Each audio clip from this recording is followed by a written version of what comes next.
ప్రహసనంగా బాధతో ఉన్న ప్రజల దగ్గర వెళ్ళినట్టు కాకుండా ఊరేగింపులు బరాతు తీసుకొని పోయినట్టు ఊరేగింపు చేసుకొని పోలీసుల్ని నలుగురు గుండాలు ఎట్టబెట్టుకొని అడుగుతున్న మహిళలు కూడా నెట్టేసేసేసి వెళ్ళొచ్చినాం. కానీ తెల్లారి బీఆర్ఎస్ ప్రజల బృందం పోయినప్పుడు ప్రజలు స్వాగతించారు బ్రహ్మాండంగా. అదే ప్రజలు దాన్ని తట్టుకోలేక స్వయంగా హరీష్ రావు గారు కూర్చున్న కారు పైన దాడి చేయించినాం. అదేవిధంగా కౌశిక్ రెడ్డి పాడి కౌశిక్ రెడ్డి మా శాసనసభ్యుడి మీద దాడి చేయించారు, ఇంటి మీద దాడి చేయించారు. మరి అదేవిధంగా ఇవాళ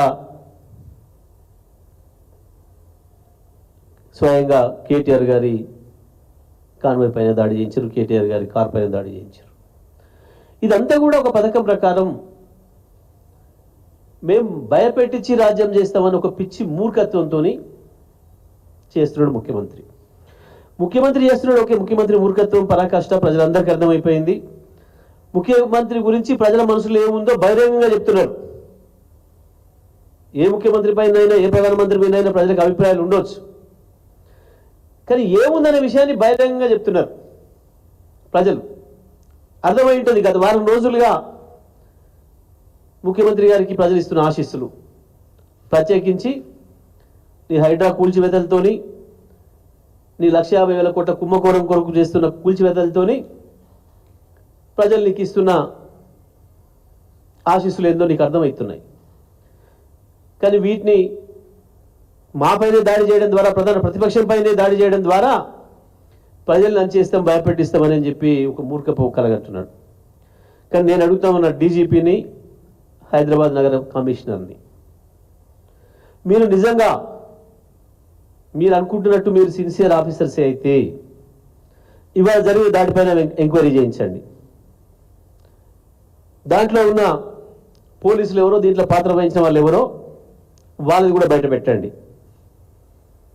కేటీఆర్ గారి రూట్ని కాంగ్రెస్ గుండానికి అందించింది ఎవడు, సిగ్నల్ వ్యవస్థ ఆపింది ఎవడు, దీంట్లో ఎవడెవడు భాగస్వాములు అయిండో ప్రతి ఒక్కరిది కూడా బయటికి తీయాలి, వాళ్ళపైన చర్యలు తీసుకోవాలి. Hyderabad commissioner, if you are so sincere, prove చేసుకోవాలి ఇప్పుడు నీ సిన్సియారిటీని. ఊరికినే కాదు, ప్రతి చోట పోలీస్ వ్యవస్థ పోలీసులు ఎంటబెట్టుకొని వస్తున్నారు. ఖమ్మంలో పోలీసు సిఐ ఎంటబెట్టుకొని వచ్చిండు ఆ గుండాల్ని. సిద్దిపేటలో ఏసీపీ వాళ్ళని ఎంటబెట్టుకొని పోయి నిలబడి దాడి చేయించి వాళ్ళ కార్లు తీసుకుపోయింది వాళ్ళను. కౌశిక్ నాయుడు ఏసీపీ సిఐలు వెంట ఉండి 12 సిగ్నల్స్ దాటించుకుంటూ తీసుకొచ్చారు, సిగ్నల్స్ క్లియర్ చేస్తూ. ఆ తర్వాత సునీత లక్ష్మారెడ్డి గారు శాసనసభ్యురాలు వారు ఇక్కడ ఉన్నారు, ఇంటి మీద దాడి చేయించారు. ఇవాళ కూడా అదే పని. మేము ఒకటే విషయం చెప్పదలుచుకున్నాం పోలీస్ అధికారులకు, పోలీస్ సిబ్బందికి. ఇంకా 4 ఏళ్ళు ఉంది కదా, అప్పటికి గుర్తుంటుందో మర్చిపోతారేమోలే. కేసీఆర్ మళ్ళీ రావడం ఖాయం, బీఆర్ఎస్ పార్టీ రావడం ఖాయం, కానీ అప్పుడు మర్చిపోకపోతారా, అప్పుడు బతిలాడుకోలేకపోతాం అనుకుంటారేమో మీరు. కానీ ఇటువంటి విషయాలలో పాత్ర వహించిన ఎవరికైనా తర్వాత రోజుల్లో ఇబ్బందులు వస్తాయని అది కూడా చెప్తా ఉన్నా. జరుగుతున్న చూస్తున్న పక్కన ఆంధ్రప్రదేశ్ రాష్ట్రంలో ఏం జరిగిందో, ఏం జరుగుతుందో. కానీ మేము అంతకంటే పకడ్బందీగా చేస్తాం. లిస్టు మేమే తయారు చేస్తున్నాం. పంచి ఏ అధికారి ఏం పాత్ర వహిస్తున్నాడు, ఏ అధికారి ఏం పని చేస్తున్నాడు, ప్రతిదీ కూడా